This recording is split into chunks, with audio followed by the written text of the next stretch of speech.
یو کس تپوس کوي چې زما مور ذهني کمزورې شوې ده او مریضه ده.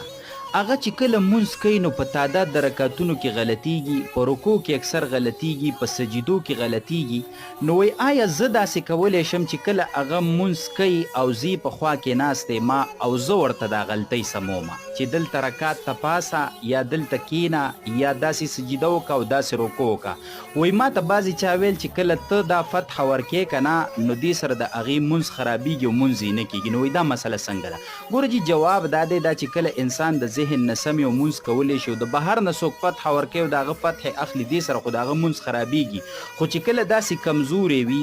ذهني مریض وي، بوډا وي یا نوجوان وي خو بیماری داسې کمزورې کړی وي چې دا ذهن یې کار نه کوي او د مانځه رکعتونو کې غلطیږي، رکوع سجده کې غلطیږي، نو که دقه خوا کې ناست کس ورله فتح ورکوي او د هغه په فتحه دا مونځ سموي نو کتابونو ذکر کړي دي چې د ده مونځ بالکل درست